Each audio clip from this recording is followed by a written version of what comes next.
penalty is death under the laws of the Gambia as they have effect in accordance with subsection 2 and of which he or she has been lawfully convicted.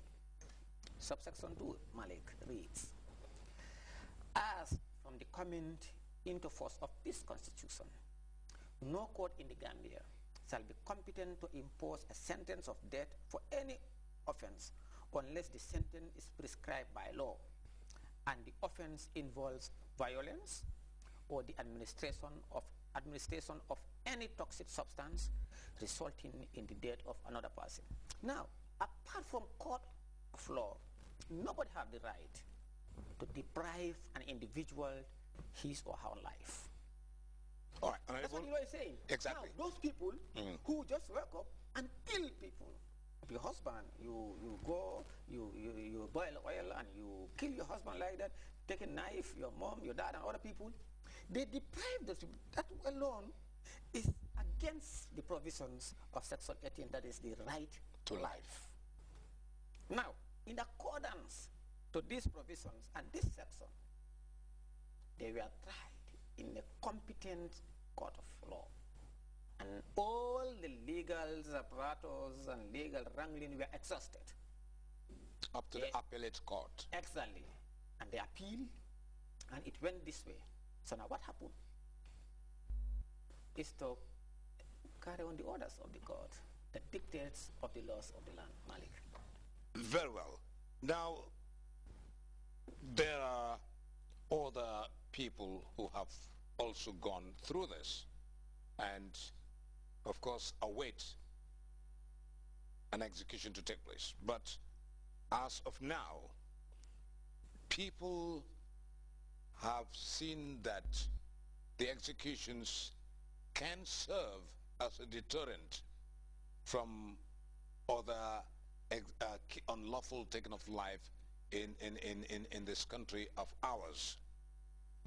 Need I say that in the event the president, in his magnanimity, decides to put aside those executions and say, all right, I have subdued to the call by the people I govern, would that suffice that nobody will go on to take somebody's life just like that? Yeah, Malik, yeah, I agree. I think what happened and what we saw is probably, I think, there is a wake-up call for every Gambian and non-Gambian residents in the country that if you kill, you will be killed in accordance with the dictates of the law. I mean, if you kill intentionally. But the people of the Republic of the Gambia, they believe in His Excellency the President, and they believe that he has a big heart. He is very magnanimous, and everybody would agree with me. Nobody can dispute and doubt the fact that the President listens and appreciates the people of the Republic of the Gambia.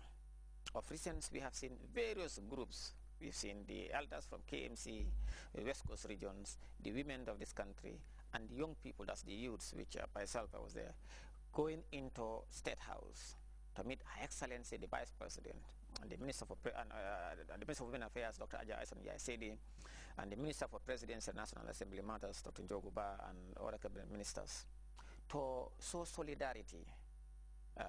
Let me say personally, I was there with the with representative of all the young people in this country across the land and of the Gambia.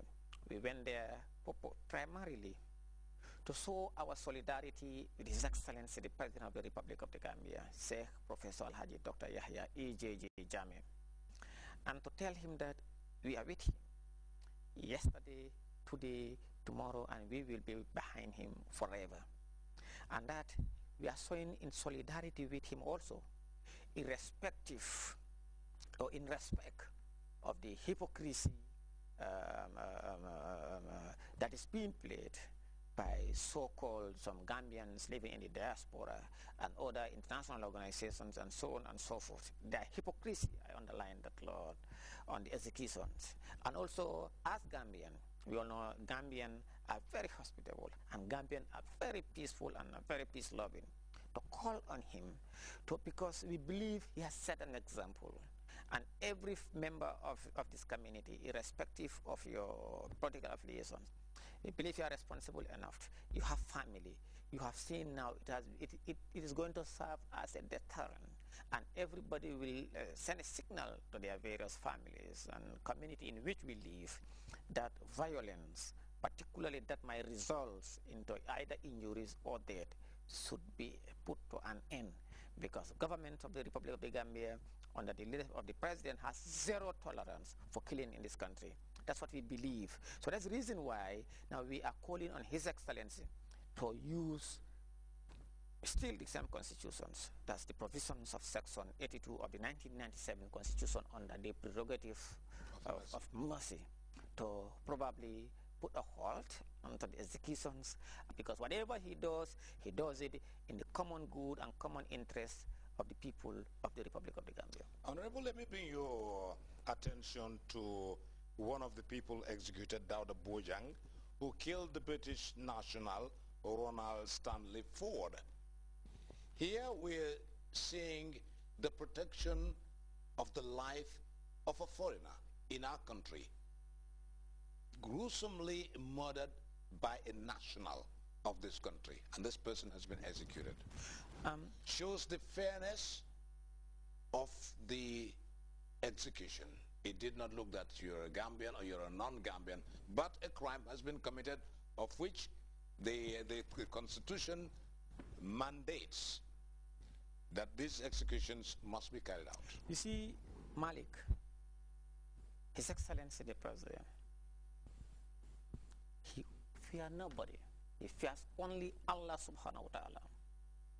And that whatever he does, he is doing it in accordance to the dictates, wishes and aspirations of the peoples of the Republic of the Gambia. And he does not segregate. He does not probably say maybe he doesn't look into the nationality, into religious, cultural ethnicity of any individuals. He is doing it because he is bound to do it by Allah subhanahu wa ta'ala, and because he is the leader of everybody in this country, either government officials, opposition, citizen, non-Gambians. This is a British national. Malik, when he was murdered, gruesomely murdered, we all see it. It was very pathetic. The government of the Gambia, and like every peace-loving, mourned his death and regretted that it happened at such a time when the Gambia had been renowned for its hospitality and tourist destinations. And government says the perpetrators must be brought to justice.